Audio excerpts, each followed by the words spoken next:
এই পৃথিবীতে সুখে থাকতে চাইলে কারো বাড়িতে যাওয়া যাবে না, কারোর সাথে কথা বলা যাবে না, কাউকে বন্ধু বানানো যাবে না, তাহলেই তুমি সুখে থাকতে পারবা। আর যদি এইগুলা করো তাহলে দেখবা তোমার সুখ কিভাবে থাকে। মানুষ একটা কথা বলে না, সুখে থাকতে ভূতে কিলায়। তো সুখে থাকতে যদি ভূতে না কিলায় তাহলে মানুষকে আপন মনে করো না, মানুষের কাছে যায়ও না, মানুষকে আর কি তোমার সব কথা খুলে বইলো না। যুগটা এরকম এসে গেছে, মানে মানুষই মানুষের শত্রু। কারো ভালো কেউ দেখতে পারে না, আবার কারো খারাপ দেখলেও অনেক মানে হাসাহাসি করে, অনেক খুশি হয়। তো যার জন্য মানুষের থেকে মানুষ দূরে থাকাই ভালো। আর বর্তমান যুগে মানুষ বলে না যে মোবাইল হওয়ার জন্য মানুষের সাথে মানুষের কথা বলা হয় বলে বন্ধ হয়ে গেছে, মানুষের বাড়িতে যাওয়া যাওয়ি বন্ধ হয়ে গেছে। আসলে এটা না।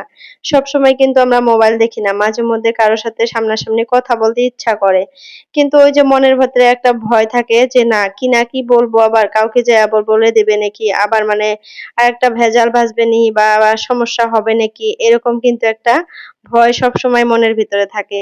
যার জন্য কিন্তু আমরা দূরত্ব বজায় থাকি আর বাড়িতেই থাকি। যতটুক্ষণ কাজ করি ততক্ষণ তো কাজই করি। তারপরে যতক্ষণ কাজ না থাকে তারপরে দেখা যায় বাচ্চাদেরকে নিয়ে মোবাইল-টোবাইল এগুলা নিয়েই কিন্তু টাইম পাস করি। তারপরেও কারো সাথে গিয়ে বসে আড্ডা মারি না বা কারো কথা সমালোচনা করি না। তো যাই হোক, এরকম করে থাকাই কিন্তু ভালো, তাহলেই কিন্তু সুখে থাকতে পারবা। নিজে একা থাকো, সবকিছু একা মানে মনের ভিতরে রাখো। যদি পারো মা-বাবার কাছে শেয়ার করো, তাছাড়া আর কেউই কিন্তু আপন না। হ্যালো এভরিওয়ান, আসসালামু আলাইকুম। আমার প্রিয় আপুরা, তোমরা কেমন আছো? আশা করি সবাই ভালো আছো। আলহামদুলিল্লাহ, তোমাদের দোয়া এবং আল্লাহর অশেষ রহমতে আমিও ভালো আছি। নাজনীন ব্লগ চ্যানেলে আরো একটা নতুন ভিডিও দেখার জন্য তোমাদের সবাইকে স্বাগত জানাইতেছি। আশা করি বরাবরের মতো আজকের ভিডিওটাও তোমাদের কাছে ভালো লাগবে। যদি ভালো লাগে প্লিজ একটা লাইক দিয়ে আমার পুরো ভিডিওটার পাশে থাকার অনুরোধ রইল। তো এই তো দেখো কালকার ভিডিওটাই, মানে কালকা তো আধা দিছিলাম, তোমাদের সাথে বলছিলামই যে এই যে আধা দেখাইলাম আজকা, আর এরপরের থেকে আবার কালকা দেখতে পারবা।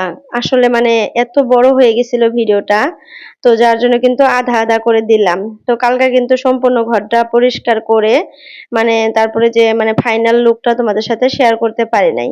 তো আজকের ভিডিওটাতে কিন্তু ওইটুকু করব, মানে সম্পূর্ণ ঘরটা পরিষ্কার করে মুছে টুছে নিয়ে তারপরে ফাইনাল লুকটা তোমাদের সাথে শেয়ার করব।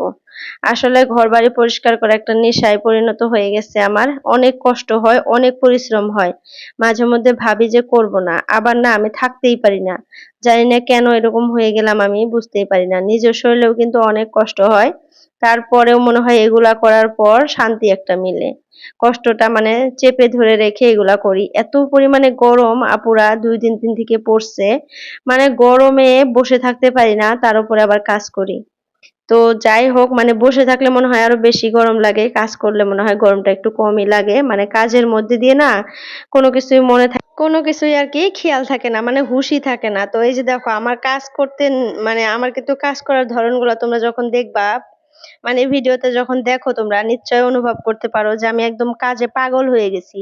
মানে কত তাড়াতাড়ি শেষ করতে পারবো, কিভাবে করতে পারবো, এইভাবে কিন্তু মানে হুঁশে বেহুশে কিন্তু আমি কাজ করি।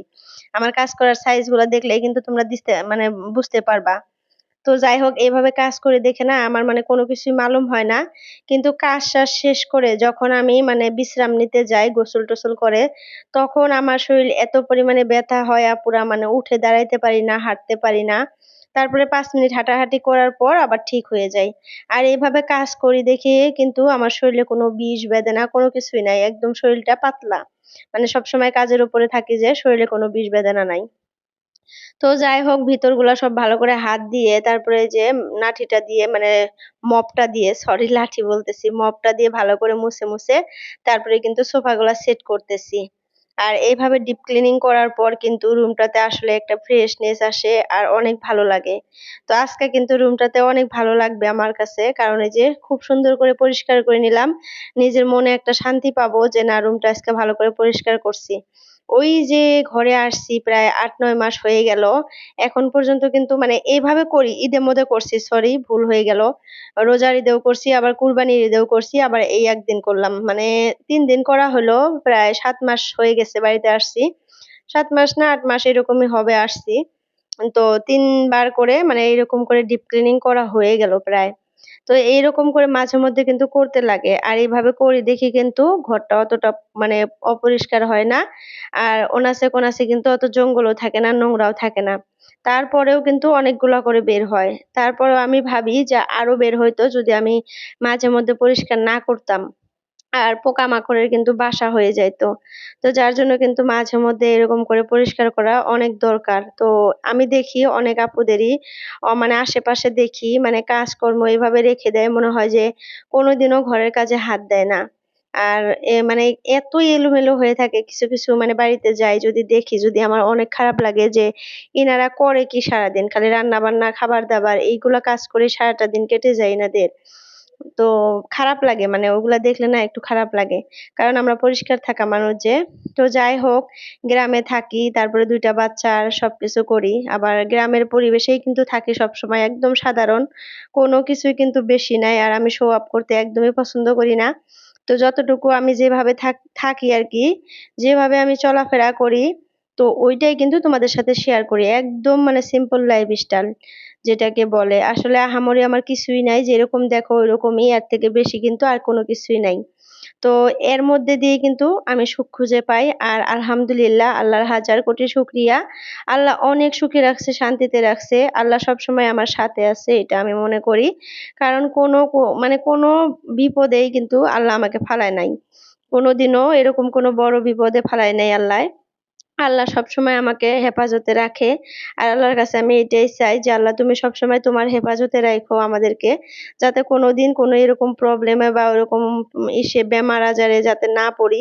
যতদিন বেঁচে থাকবো ততদিন জানি তোমার কাছে তোমার হাতে থাকি। তুমি যাতে হেফাজত করে রাখো সবসময়। তো যাই হোক নামাজ-কালাম যতটুকু পারি করি। তারপরেও কাজকর্ম সবকিছু কিন্তু মেইনটেইন করি। আবার নিজেও কিন্তু একটু করে এক্সারসাইজও করি যাতে শরীরটা একটু ফ্রি থাকে। তারপরেও মাঝে মধ্যে না আপুরা আমি ভাবি কি জানো? যে আমি এত কাজ করি, এখানে আবার আমাকে এক্সারসাইজ করতে হবে আমাকে। এত কাজকর্ম করার পরেও এক্সারসাইজ করে কি করব? এই কাজের মধ্যে দিয়েই তো আমার সারাদিন এক্সারসাইজ হয়ে যায়। কিন্তু তারপরেও এক্সারসাইজ তো এক্সারসাইজই হয়, তাই না? কাজ তো কাজই হয়। এক্সারসাইজের কিছুগুলা নিয়ম থাকে যে নিয়মগুলা আসলে কাজের মধ্যে আরকি হয় না। হাত-পা ঠিকই লড়ে কিন্তু পেটের যে মেদটা থাকে, চর্বিটা থাকে ওইটার কিন্তু এক্সট্রা মানে এক্সারসাইজই থাকে। ওইটা কিন্তু এক্সট্রা করে করতে হয়। তো যাই হোক কয়দিন থেকে করা হইতেছে না আপুরা আমি ভালো করে করতে পারতেছি না। গরমের জন্য না কোনো কিছুই করতে ইচ্ছা করে না। মানে নিজের যত্ন নেওয়ার ইচ্ছাই করে না। তারপরেও যতটুকু পারি নেই। তো দেখো বাইরের অবস্থাটা দেখো। এত পরিমাণে রোদ উঠছে মানে দেখার মতো না, সহ্য করার মতো না। মানে বাইরে যাওয়া যাইতেছে না। স্যান্ডেলটা যে বাইরে আছে ওই স্যান্ডেলটার মধ্যে যে ঠ্যাংটা ঢুকিয়ে দিছি আপুরা, মনে হইতেছে আমার ঠ্যাং জ্বলে পুড়ে একদম ছাই হয়ে যাবে। এত গরম, এত গরম। ঘরের ভেতরেও থাকা যায় না। মনে হয় চারপাশে আগুন ধরিয়ে দিছে ঘরের। এত গরম মানে কিভাবে সহ্য করব বুঝতে পারতেছি না। মনে হয় এসি দিয়ে ঘুম পাড়ি। কিন্তু আবার এসি দিয়ে ঘুম পাড়লে তো কাজ হবে না আপুরা। বাইরে তো আসতে হবে, ভাত খেতে হবে, রান্না করতে হবে, বাচ্চাদের গোসল করাইতে হবে, বাচ্চাদের খেশপানা করতে হয়। তো কেউ যদি না থাকতো আমি রান্না-বান্না করে চলে আসতাম এসিতে। জানো? এসিতে শুয়ে থাকতাম। কোনো কাজ করতাম না। কিন্তু ওই যে বাচ্চা-কাচ্চা আছে যে এদের জন্য তো আমার শুয়ে থাকলে কাজ হবে না। অনেক কাজ করতে হয় এদের জন্য আমাকে। তো যার জন্য কিন্তু আমার মানে এই আরামগুলা হয় না। আর এই আরামগুলা না করাই ভালো। তা নাহলে কিন্তু শরীর একদম অসুস্থ হয়ে যাবে। তো দেখো আমি কথা বলতে, বলতে কত কাজ করে নিলাম। ঘরটা পরিষ্কার করে সবকিছু সেটিং করে নিয়ে, সোফাটা সেট করে নিয়ে একদম সম্পূর্ণ ঘরটা ভালো করে পরিষ্কার করে ঝাড়ু দিয়ে নিলাম। এখন দেখো ঘরটা আমি মুছতেছি। তো আমি কিন্তু এখন সম্পূর্ণ ঘরটাই মুছবো। একদম আমার ৪ টা ৫ টা রুম আছে সবগুলা রুম মুছবো। মুছে তারপরে কিন্তু আমি গোসল করতে যাবো। মেয়েকে গোসল করাবো আগে। গোসল করিয়ে রেখে তারপরে আমি গোসল করবো। আর গোসল করতে গিয়েও আপুরা অনেকগুলা কাপড় আছে সেই কাপড়গুলো আমি ধুবো। কিছুটা কাপড় আমি মানে মেশিনে দিয়ে দিচ্ছি। আজকে মেশিনে কাপড় দেই নাই। আর আমি কিন্তু অনেকদিন থেকেই মানে হাতেই কাপড় কাচি। মানে গোসল করার সময় যে কয়টা কাপড় বের হয় আমি গোসল করার সময় সার্ফ দিয়ে ভালো করে ধুয়ে নিই। আমার মেশিনে কাপড় ধুতে না একদমই পছন্দ হইতেছে না। আগে মানুষকে বলছিলাম এখন দেখি না, কথাটা একদমই ঠিক। আসলে মেশিনে কাপড় ধুলে কাপড়ের অবস্থা থাকে না। তো যার জন্য কিন্তু এই গরমের সিজনটা আরকি, গরম লাগে যেহেতু পানি হাতালে তো ভালোই লাগে। তো গরমের মধ্যে কিন্তু কাপড় ধোয়াটা অতটা কষ্টকর কাম না আমি মনে করি। ঠান্ডার সিজনে একটু মানে খারাপ লাগে, কষ্ট লাগে। কারণ ঠান্ডা লাগে, পানি হাতাইতে ইচ্ছা করে না। তো ঠান্ডার সিজনে আমি মেশিনে কাপড় ধুবো ভাবছি। আর গরমের সিজনটাতে আমি হাতেই কাপড় ধুবো। তারপরেও আমার ওড়না আর নাইটি এই ২ টা কাপড় আমি মেশিনে দিবই না। কারণ আমার ওড়না নাইটি মেশিনে দিলে একদম জ্বলে সাদা হয়ে যায়। ওড়নাগুলা একদম তেনার মতো হয়ে যায়। মনে হয় যে পুরান ধ্যাড়-ধ্যাড়া হয়ে গেছে ৩ দিনেই। আর নাইটি গুলার তো একদম কালার ডিসকালার হয়ে যায় এরকম ধলা, ধলা মানে সাদা, সাদা দেখা যায়। তো যার জন্য ভাবছি এই ২ টা কাপড় আমি হাতেই কাচবো। এই ২ টা কাপড় আমি মেশিনে দেব না। তো চলো ঘরটাও কিন্তু পরিষ্কার করে মুছে নিলাম। এই যে বালিশগুলা নিয়ে আসলাম বাইরে থেকে। বালিশগুলা এত পরিমাণে গরম হয়েছিল আপুরা রেখে দিছিলাম একটু ফ্যান দিয়ে। তো এখন মানে সেট করে নিতেছি বালিশগুলাও সেট করে সুন্দর মতো সাজিয়ে গুছিয়ে নেই। সাজিয়ে গুছিয়ে রেখে তারপরে যাব গোসল করতে। কত কাজ থাকে আপুরা দেখো কত কাজ করতে হয়। ২ টা বাচ্চা নিয়ে এত কাজ করা কিন্তু আসলেই সম্ভব না। তারপরেও করি। মানে নিজে যদি করতে পারি তাহলে কিন্তু সম্ভব। তো বাইরে থেকে দেখলে হয়তো তোমরা ভাবো যে আপু কিভাবে এত কাজ করে? অনেক আপুরাই আমাকে বলে যে আপু তুমি কিভাবে এত কাজ করো? কিভাবে তোমার দ্বারা এত কাজ করা সম্ভব? ২ টা বাচ্চা নিয়ে তার মধ্যে আবার গ্রামে থাকো, কত কাজ থাকে বাইরেও। তো তারপরেও কিন্তু আমি করি। আসলে করতে চাইলে কিন্তু হয়ে যায়। মানে মনে একটা শক্তি থাকতে হয় সবকিছুতেই। মনের শক্তিটাই কিন্তু আসল। আপুরা একটা কথা তোমরা মনে রাখবা, তোমাদের যদি মনে শক্তি থাকে, সাহস থাকে তাহলে কিন্তু তুমি সবকিছু জয় করতে পারবা। আর যদি মনে সাহস না থাকে, তুমি কোনো কিছুই করতে পারবা না। কোনো কিছুতেই সাকসেস হতে পারবা না। তো যার জন্য মনটা সবসময় ফ্রেশ রাখবা, মনের ভিতরে সবসময় সাহস, শক্তি রাখবা। আর মানুষের কোনোদিন ক্ষতি করবা না। তাতে দেখবা আল্লাহ তোমার উপরে নারাজ থাকবে না, রাজি থাকবে সবসময়। আর তুমি সব কাজেই সফলতা পাবা। আর সবকিছুতেই আল্লাহ তোমাকে বরকত দেবে। তো যাই হোক, দেখো গোসল করে দেখো কতগুলা কাপড় হয়ে গেছিল। সবগুলা কাপড় ধুয়ে শুকিয়ে দিলাম। গোসল করে উঠলাম। তো মেয়েকে এখন খাওয়াবো। খাওয়ায়-টাওয়ায় একটা কাজ করব। বাইরে যাব। আমার যে চাল কুমড়া গাছটা আছে না? ওই যে মেয়ে দেখো খাইয়া ওই যে ওর জ্যাঠার বাড়িতে দৌড় দিয়ে গেল। দেখছো ওই যে উঠছে জ্যাঠার বাড়িতে চলে গেছে। মানে ওর খাওয়া হওয়ার সাথে, সাথে আর ১ সেকেন্ডও আমাদের বাড়িতে থাকবে না। দৌড়ে কিন্তু ওর জ্যাঠার বাড়িতে চলে যাবে। প্রত্যেকটা দিন এটা করে। মানে খাবার শেষ হওয়ার সাথে, সাথে ও দৌড়ায়। তো দেখো এই পাশেও কতগুলা কাপড়। এই যে এই পাশেও কয়েকটা কাপড় দিছি, ওই পাশেও দিছি। মানে এগুলো আবার হাতে ধুইলাম। এত কাজকর্ম করার পর মানে ইচ্ছা করছিল না যে হাতে কাপড় ধুই। মানে মেশিনে দেওয়ার ইচ্ছা ছিল। তারপরেও না কেমন জানি মেশিনে দিতে ইচ্ছা করে না। যে মেশিনে দিলে ধোয়া হবে না বা এরকম একটা খুঁতখুঁতে ভাব হয়ে গেছে ভিতরে। তো যার জন্য হাতেই কাচলাম। তো রান্নাঘরটাও দেখো একদম পরিষ্কার। এখন আমি ভাত খাবো। তার আগে তোমাদের সাথে একটা জিনিস শেয়ার করব। তো এখন কিন্তু ছেলে আসার সময় হয়ে গেছে। আমার ছেলেও কিন্তু স্কুল থেকে আসবে। আজকে ২ মা ছেলে মিলে একসাথে ভাত খাবো ভাবছি। মানে একা, একা আর খাবো না যেহেতু সময় নাই। আসবেই আর। তো ওই যে কথা বলতে, বলতে দেখো এই যে ছেলে স্কুল থেকে এসে পড়ছে। তো এখন মা ছেলে মিলে একসাথে ভাতটা খেয়ে নেব। তার আগে দেখো কি বলতেছে আমাকে যে, "মা তোমার কি বলে রাজা আসছে।" রাজা আসছি আমি রাজা। আমি বলতেছি, "কি বলো এগুলা?" কয়, "আমি তোমার রাজা। আমি আসছি স্কুল থেকে।" তো মজা করতেছে। তো আমি ভিডিওটা দেখে ভাবতেছি যে ছেলেটা এত ঘেমে চুরে গেছে। আমি ভিডিও না করে কিন্তু ওর কাপড়গুলা খুলে দিতে পারতাম। তা বাদ দিয়ে আমি ভিডিও করতেছি। তো পরে কিন্তু ভিডিওটা এডিট করতে নিয়ে অনেক খারাপ লাগলো যে ও এত মানে অস্থির হয়ে গেছে ঘেমে। ওর নিজের কাপড় ও নিজেই খুলতেছে। আমি একটু খুলে দিতে পারতাম না? আমি কেন ভিডিও করতেছিলাম? তো তখন কিন্তু আমার এই মানে এই যে কথাটা যে বলতেছি এটা মনে ছিল না যে ওর কাপড়টা খুলে দেই ও কষ্ট পাইতেছে, ওর গরম লাগছে, ওর ভিতরে হয়তো খারাপ লাগতেছে এটা মনে ছিল না। পরে কিন্তু ভিডিওটা এডিট করতে নিয়ে না এটা মনে হয়েছিল অনেক খারাপ লাগছিল। যে সারাদিন স্কুলে থেকে এত কষ্ট করে বাড়িতে এসে দেখো ব্যাগ থেকে আবার টিফিনটাও বের করে নিল। বের করে নিয়ে এখন বেসিনে রাখবে, রাইখা কাপড়-চোপড় খুইলা ডাইরেক্ট যাবে বাথরুমে গোসল করতে। তো এরকমই করে প্রত্যেকদিন স্কুল থেকে আসার পর নিজের ড্রেসগুলা নিজে খুলে মেশিনে দিবে। তারপরে টিফিনটা আর বোতলটা ব্যাগ থেকে বের করে আইনা বেসিনে রাখবে। তারপরে গোসল করবে। গোসল করে এসে আমাকে বলবে, "মা ভাত দাও।" তো এই রুটিনেই কিন্তু ও প্রত্যেকদিন চলে। মানে স্কুল থেকে আসার পর এভাবেই মানে কাজ করে। আর দেখো এই যে বাইরে সোফাটা পরিষ্কার করে নিছি। মানে সবকিছুই পরিষ্কার। এখন আর কোনো কাজই নাই। সবকিছু একদম নিট অ্যান্ড ক্লিন। যেদিকেই মানে তাকাবো ওইদিকেই ক্লিন।